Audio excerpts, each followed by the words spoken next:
दोस्तों, जो आज हम आपको कहानी सुनाने जा रहे हैं, थोड़ा सा समय निकाल के इस कहानी को पहले समझना, इसके बाद में कमेंट्स जरूर करना मुझे। और देखना कि कहीं भाई इस तरह की गलती आप तो नहीं कर रहे हैं, या कहीं आपके आसपास इस तरह का अपराध तो नहीं हो रहा है। क्योंकि हम तो भाई इसको बहुत बड़ा जघन्य अपराध समझते हैं। हमेशा मेरे भाई याद रखना कि आप किसी के साथ में अगर अच्छा करोगे ना, तो 10 गुना रिटर्न होके वो आपको मिलेगा। अगर किसी के साथ में आप गलत करोगे तो वो भी 10 गुना रिटर्न होके आपको मिलेगा। चलिए दोस्तों, इस कहानी पे फोकस करते हैं। दोस्तों, क्या होता है कि एक व्यक्ति जो कि बिहार के रहने वाले हैं, जिनका नाम किशन लाल है। दोस्तों, इन किशन लाल के घर की स्थिति बिल्कुल भी अच्छी नहीं थी। इनकी शादी हो गई थी, इनके बच्चे भी थे, बाकी और भी परिवार था। लेकिन कहते हैं कि बाकी सबके लिए कोई करे ना करे, लेकिन बीवी बच्चों के लिए तो करना ही पड़ेगा। ये तो जिम्मेदारी होती है, इससे तो बच ही नहीं सकते हो। अब इनके बच्चे भी पढ़ने के योग्य हो रहे थे, इनके घर का खर्चा भी सही से नहीं चल रहा था। तो ये सोचते हैं कि अब यहाँ तो कुछ हम कमा नहीं सकते हैं, चलो कहीं बाहर जाके देखते हैं। और सभी लोग सोचने लगते हैं कि चलो भाई बाहर कमाए चल के कुछ। तो ये किशन लाल 1970 में अपने घर से निकल जाते हैं दिल्ली के लिए। तो जिनके पास ये गए थे, जानने वाले जो थे, वो इनको एक इलेक्ट्रॉनिक की दुकान पे लगा देते हेल्पर के तौर पे। अब भाई इलेक्ट्रॉनिक की दुकान में इनको तो कुछ ऐसा आता नहीं था जो ये उसका काम करें, ये बस हेल्पर ही वाला काम करते थे। लेकिन दोस्तों, उस दुकान पे रहते रहते काफी समय जब बीत जाता है, तो इनको बहुत सारा नॉलेज हो जाता है उस इलेक्ट्रॉनिक के बारे में कि कौन सी चीज कैसे सही होगी, कौन सी चीज कहाँ से खराब होती है। ये सब चीजों की जानकारी इनको हो जाती है। फिर दोस्तों, क्या होता है कि अब इनके पास थोड़ा बहुत पैसा भी हो जाता है और इनको नॉलेज भी हो जाता है उस इलेक्ट्रॉनिक की दुकान के बारे में। जो भी होता है वो नॉलेज हो जाता है। हम ये सोचते हैं कि क्यों ना हम अपनी खुद की दुकान कर लें इलेक्ट्रॉनिक की, तो हम खुद के राजा होंगे। अभी तो भाई वो 2000 दें या 3000 दें, वो जितना देते हैं बस उतने में मुझे गुजारा करना होता है। अगर हम खुद की दुकान कर लें तब तो फिर हम और भी ज्यादा दिन रात मेहनत करके पैसा कमाएंगे। इसी उद्देश्य से अब वो अपनी खुद की दुकान कर लेते हैं। दोस्तों, जब खुद की दुकान इलेक्ट्रॉनिक की कर लेते हैं, बहुत खुश होते हैं। और इनको नॉलेज भी अच्छा खासा हो गया था, इसलिए इनकी दुकान भी अच्छे से चलने लगी, खूब ग्राहक आने लगे, अर्निंग होने लगी बढ़िया, बहुत खुश। अब ये क्या करते हैं कि एक दिन बिहार जाते हैं और वहां से अपनी बीवी को और अपने बच्चों को अपने साथ दिल्ली ले आते हैं। इनका जो बड़ा बेटा था वो 8 साल का था और जो छोटा बेटा था वो 6 साल का था। ये अपने साथ में ले आते हैं और एक रूम ले लेते हैं, वहीं पे रखने लगते हैं अपनी फैमिली को। धीरे धीरे इनका गुजारा हो रहा है, इनकी दुकान बढ़िया से चलने लगी और अपने बच्चों का अच्छे स्कूल में एडमिशन करवा देते हैं और अच्छी उनकी शिक्षा होने लगी, अच्छी परवरिश होने लगी, सब कुछ बढ़िया से चलने लगा। इनकी दुकान जो थी दिन रात बढ़ने लगी। इन्होंने एक दुकान से 2 दुकानें बना ली। इसके बाद फिर इन्होंने दिन रात मेहनत की। अब तो इनको बहुत इंटरेस्ट मेहनत करने में। जब इंसान खुद के लिए कुछ करता है ना, तो बड़ा मन लगता है। जब उसकी अर्निंग का कोई हिस्सा दूसरा ले जाए ना, दूसरे को देने को हो, तो फिर मन कम लगता है। अब जब खुद का काम, तो बड़ा मन लगे। अब दोस्तों, एक दुकान से 2 दुकान, 2 दुकान से 3 दुकान। अब ये भी लोगों को रखने लगे, काम करने वाले लोगों को अपनी दुकान पे रखने लगे हेल्पर के तौर पे, जैसे वो खुद पहले काम करते थे। क्योंकि अब अकेले तो 3-4 दुकानें संभाल नहीं सकते। अब इनकी और भी अच्छी अर्निंग होने लगी। इनके बेटा धीरे धीरे बड़े हो जाते हैं, तो वो भी अपनी दुकानों पे बैठने लगते हैं। और दोस्तों, इन किशन लाल के पास इतना पैसा हो जाता है कि सभी लोग इनको बहुत मान सम्मान देने लगते हैं। हमेशा याद रखना मेरे भाई कि इंसान की इज्जत सिर्फ पैसा ही करवा सकता है। बाकी तुम चाहे कितने अच्छे कपड़े पहन लो, चाहे कितने सुंदरता भी खेल लो, कुछ भी कर लो, पैसा नहीं है ना तो इंसान इज्जत नहीं करता है, कोई भी नहीं करता है। अब तो सभी लोग इनकी इज्जत करने लगे। जब ये गांव में अपने जाते बिहार में, तो लोग इनको सेठ कह के बुलाते हैं। सेठ जी आ गए, पैसा था। और जब पैसा होता है ना, पोजीशन अपने आप बदल जाती है। शरीर का जो ढांचा होता है ना, वो अपने आप बदल जाता है। एक दुकान ये किशन लाल देखते, एक दुकान इनका छोटा बेटा देखता, एक दुकान बड़ा वाला बेटा देखता। बच्चे पढ़ लिख भी गए, बढ़िया पढ़ाई भी कर ली और इलेक्ट्रॉनिक का काम भी सीख गए।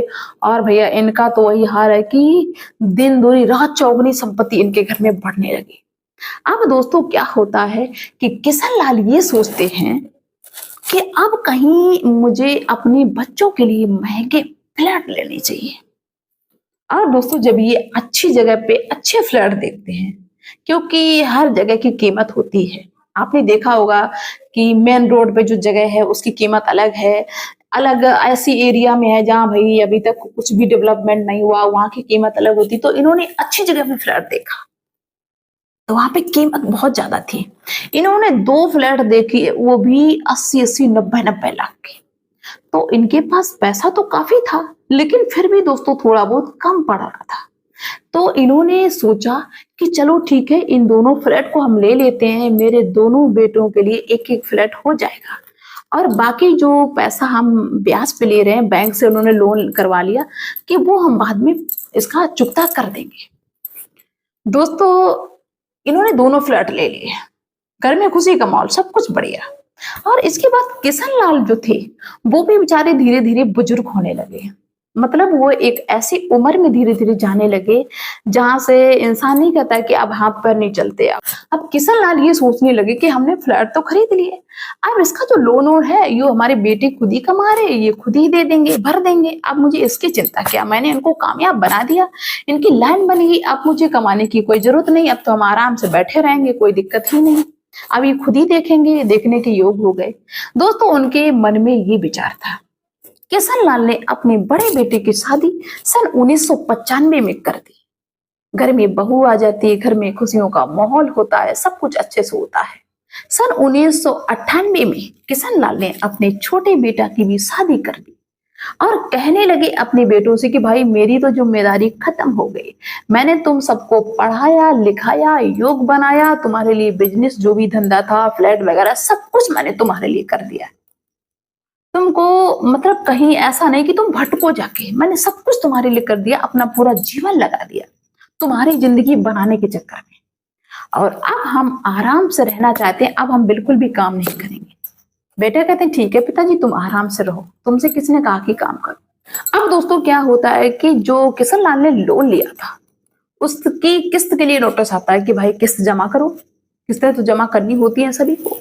तो ये अपने घर में अपनी बहू से कहते हैं, बड़े बेटा की बहू से, कि देखो किस्त इसकी भरनी है और किस्त भरवा दो इसकी, जो बैंक से लोन लिया था। तो दोस्तों बड़ी बहू पता क्या बोली, अभी तक हल्का फुल्का अत्याचार वो करती थी अपने घर में, लेकिन उसको सभी लोग इग्नोर करते थे। उस बहू ने किशन लाल से ये कहा कि हमसे कहने चले आए किस्त भरो, तुम किस्त नहीं भर सकते हो, हम कहां से भरें, फ्लैट तो दोनों के लिए लिया है ना, तो या तो तुम भरो या तो छोटे वाले देवर से उससे कहो जाके फ्लैट, हमारा बहुत खर्चा है, हम किस्त नहीं भर पाएंगे। दोस्तों इतनी बात जब किशन लाल ने सुनी तो उनके तो लगा कि पैरों तले जमीन खिसक गई कि ये हमसे ऐसे कैसे बात कर सकती भाई, हमने इनके लिए सब कुछ कर दिया, अपनी पूरी जिंदगी लगा दी, मैंने जिंदगी में सुख नहीं जाना, इनके लिए सब कुछ किया मैंने, ये हमसे कैसे बात कर रही है। लेकिन फिर भी उनकी पत्नी ने उनको समझाया, ढंग बताया। तो किशन लाल सोचते हैं कोई बात नहीं, शाम को बेटा को आने दो उसके काम से, इसके बाद में हम इसके बाद उसको बताएंगे कि तुम्हारी पत्नी इस तरह की बात करती है हमसे। लेकिन दोस्तों जब बेटा उनका शाम को आता है ना, किशन लाल अपने बेटे से कहते हैं कि बेटा मैंने किस्त के लिए तुम्हारी पत्नी से कहा कि भाई किस्त जमा करवा दो, तो तुम्हारी जो पत्नी है ये हमसे इस तरह से बात करने लगी, ये भरने नहीं पड़ेंगे। दोस्तों सबसे ज्यादा हैरान करने वाली बात यहाँ पे वो हो गई कि उनके बेटा ने भी वही बात कही जो उनकी बहू ने कही थी। अब तो किशन लाल को ये लगे कि धरती फट जाए और मैं इसमें समा जाऊं, लेकिन जैसे तैसे उनकी पत्नी ने उनको संभाला और कहा कि कोई बात नहीं, वो अपनी बीवी के पल्लू से बना हुआ है तो बना रहने दो, छोटा बेटा तो है, वो जमा करेगा, उससे बात करो। दोस्तों वो बेटा थोड़े पास में ही रहता था। अब क्या होता है कि ये किशन लाल और इनकी पत्नी जाती है अपने बेटा के पास, छोटे बेटा के पास में, और कहते हैं कि बेटा ये जो मैंने लोन करवाया था इसकी किस्त भरो, किस्त भरने का टाइम है भाई। तो दोस्तों, सबसे ज्यादा हैरान होने वाली बात यहाँ पे होगी कि इस छोटे बेटा ने कहा कि तुमने उनके लिए ज्यादा किया है, उनको तुमने संपत्ति का हिस्सा ज्यादा दिया है, उनको सही जगह पे फ्लैट दिया है, किस्त उनसे भरवा जाके बड़े भाई साहब से। हम किस्त नहीं भर पाएंगे, किस उम्मीद से तुम मेरे पास चले आए। उनकी पत्नी भी चिल्ला उठती है। अब दोस्तों, किशन लाल के सामने अंधेरा सा छा गया कि ये हो क्या गया। मैंने तो जिंदगी में कभी सुख नहीं जाना, अपने बच्चों के लिए अपनी पूरी जिंदगी न्यौछावर कर दी और ये मुझे ऐसा जवाब दे रहे हैं। और किशन लाल तो इसलिए परेशान थे क्योंकि सारा का सारा लोन वो किशन लाल के नाम से था। बेचारे बहुत परेशान होते हैं। अब उनके पास कोई रास्ता नहीं होता है। आप वो सोचते हैं कि भरना तो पड़ेगा ही, बेटे तो नालायक निकल गए हैं। अब हम जा रहे गांव में, बिहार में, और वहां पे जो उनकी पुश्तैनी जमीन थी, घर था, वो सोचते हैं कि इसको बेच के, फिलहाल में तो वो सब लड़कों का ही होता, लेकिन जब लड़के अपने उससे मुकर गए, अपने कर्म और धर्म से मुकर गए, तो हम भी उस जमीन को बेच देंगे। किशन लाल गांव जाते हैं और वहां अपनी जमीन को, घर को, सब कुछ बेच देते हैं और बेच के जो पैसा लाते हैं वो सारा का सारा कर्जा अदा कर देते हैं। अब जब इनके बेटों और बहुओं को ये पता चलती है बात, तो बहुत ज्यादा नफरत करने लगते हैं। किशन लाल कहते हैं कि मुझसे नफरत क्यों करते हो? अब तो इतना अभद्रता वाला व्यवहार करने लगे, इतना टॉर्चर करने लगे वो अपने माता पिता को कि हम आपको क्या ही बताएं कि जमीन कैसे बेच के आ गए। उनकी बहुएं कहती हैं कि हमारी जमीन थी ये, वो तुमने क्यों बेच दी, अब तुम्हारा क्या है। बहुत रोते हैं। लेकिन दोस्तों, कहते हैं कि कुदरत को कुछ और ही मंजूर था। जो किशन लाल का बड़ा बेटा था, उनका बेटा हो जाता है। धीरे धीरे किशन लाल का जो बेटे का बेटा था, उसका नाम था अभी। वो अभी भी 10-12 साल का हो जाता है। तब तक ये बेचारे टॉर्चर ही सहते रहते हैं। वो अभी अपने माता पिता से कहता है कि दादी और बाबा को क्यों सताते हो, क्यों अच्छे से खाना नहीं देते हो। दोस्तों, वो नफरत करता है बेटा। कहते, दादी और बाबा को क्यों इतना टॉर्चर करते हो, क्यों सताते हो। तो वो माँ बाप डांट देते हैं कि तुम अपनी पढ़ाई में ध्यान दो, तुम ज्यादा इधर उधर की बातों में ध्यान ना दो। दोस्तों, वो बेटा छोटा सा देखता रहता है कि कितना अत्याचार करते हैं मेरे दादी और बाबा पे, लेकिन बेचारा कुछ कह नहीं पाता। कैसे कहता, छोटा है, लेकिन वो अपनी दादी और बाबा से कहता है कि बाबा, जब हमारी नौकरी लग जाएगी ना, तो हम तुमको बहुत अच्छे से रखेंगे। वो बेटा बड़े अच्छा व्यवहार करता है अपनी दादी और बाबा के साथ में। वो बेचारे बुजुर्ग उसी को देख देख के खुश रहते हैं। दोस्तों, धीरे धीरे जब समय और बीत रहा है, तो बहू और बेटों ने और भी ज्यादा इनको टॉर्चर करना शुरू कर दिया। अब आप ये देखिए कि जिसने पूरी जिंदगी इनको बनाने में लगा दिया, उन्होंने अपने माता पिता की जिंदगी को कैसे बिगाड़ दिया। अब क्या होता है कि एक दिन तो हद ही हो गई कि बड़ी बहू ने कहा कि देखो, हम तुमको रोटी नहीं दे पाएंगे, तुम्हें जहां जाना है वहां चले जाओ। छोटे बहू ने भी मना कर दिया कि हम भी नहीं दे पाएंगे, तुम्हें जहां जाना हो वहां चले जाओ। दोस्तों, ये दोनों दंपति एक वृद्धाश्रम का पता पूछते हैं और वहां पे चले जाते हैं। बहुत दुखी होते हैं, बहुत दुख होता है उनको कि कैसे मैंने अपने घर को बनाया और आज हम इस घर को छोड़ के जा रहे हैं। दोस्तों, बेचारे वृद्धाश्रम में रहने लगते हैं। दिल्ली में एक वृद्धाश्रम है और ये पति पत्नी ऐसो आराम में रहने लगते हैं। लेकिन धीरे धीरे वो बेटा, जो बेटे का बेटा था, वो भी बड़ा हो रहा है। अभी वो धीरे धीरे 17 साल का हुआ, 18 साल का हुआ, अच्छी सी पढ़ाई करता है और वो बेटा इंजीनियर बन जाता है। दोस्तों, जब वो बेटा इंजीनियर बन जाता है और उसको सारी स्थिति पता है कि मेरी दादी और बाबा एक वृद्धाश्रम में रहते हैं, लेकिन वो किसी से कुछ कहता नहीं क्योंकि उसकी बात कोई नहीं मानता था। ज्यादा कुछ कहता था तो माँ बाप उसकी पिटाई करते थे, रोता था, परेशान होता था।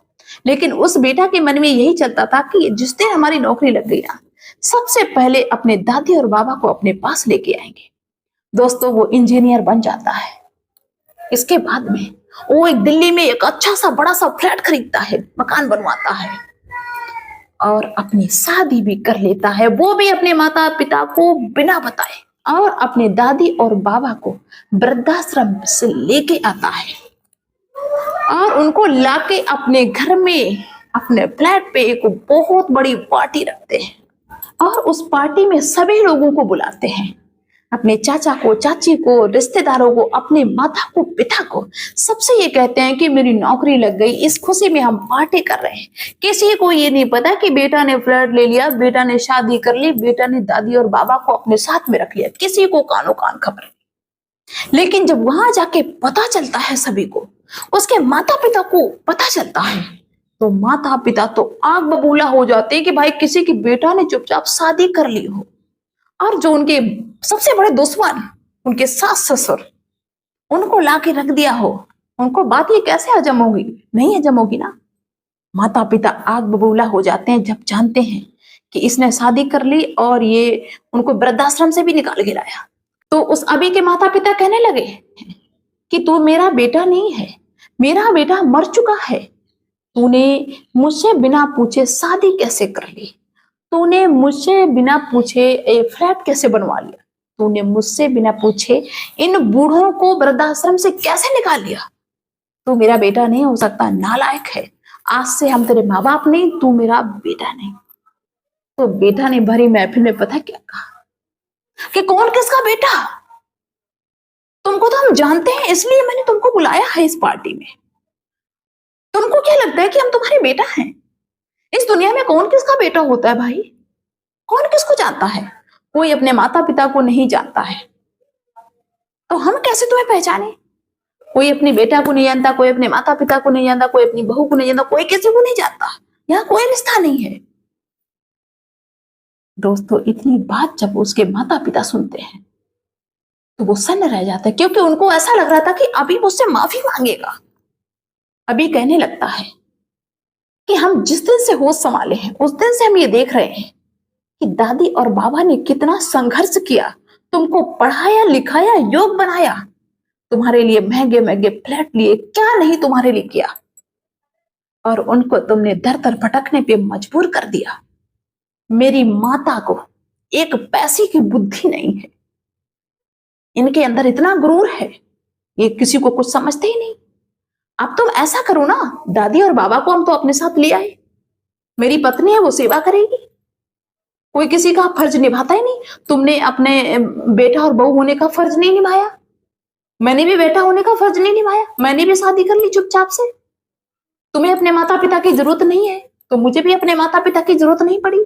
जब माता पिता के बिना ही घर चल सकता है, माता पिता के बिना ही सब कुछ हो सकता है, तो क्यों माता पिता को बीच में लाना? दोस्तों, वहां पे जितने भी लोग थे सारे के सारे लोग तमाशा देख रहे हैं। तब अभी के जो माता पिता थे वो शर्मिंदा हो जाते हैं। अभी पूरी कहानी बताता है सभी के सामने कि मेरे दादी और बाबा के साथ में इन्होंने ऐसा किया, अब आप ही सभी लोग बताइए कि मैंने अच्छा किया या गलत किया। सभी लोग उस अभी की सराहना करने लगते हैं और ये कायल हो जाते हैं, दोनों बेटा और दोनों बहुएं कायल हो जाते हैं, किसी के सामने नजरें नहीं मिला पाते हैं। दोस्तों, हमेशा याद रखना कि कितनी भी आप कोशिश कर लो, कितनी भी सफाई से काम करने की कोशिश करो कि नहीं भाई हम तो इतने अच्छे से करेंगे ना, कोई पकड़ ही नहीं पाएगा मेरी गलती को, लेकिन गलती को पकड़ने वाला बाप ऊपर बैठा हुआ है। इंसान चोरी करता है ना तो उसको ये लगता है कि मुझे कोई देख ही नहीं रहा है, लेकिन हकीकत में जो तुम्हें देख रहा है उसकी नजर से तुम बच ही नहीं रहे हो। फिर किससे बच रहे हो भाई? किससे बचते घूम रहे हो? दोस्तों, इस तरह का काम नहीं करना है, ये बहुत बड़ा अपराध होता है। हमेशा के लिए देखो, आप किसी की सेवा करोगे तो आपकी सेवा होगी, आप किसी की सेवा नहीं करोगे तो आपकी भी सेवा नहीं होगी, इतना याद रखना। अगर आपका कोई निरादर कर रहा है तो समझ लेना कि मैंने किसी का निरादर जरूर किया है। तो चलिए दोस्तों, ये वीडियो बहुत ज्यादा लंबा हो रहा है, इसलिए हम अपनी बात को यहीं पे समाप्त करते हैं और मिलते हैं नेक्स्ट वीडियो में नेक्स्ट डे। तब तक के लिए बाय सभी को।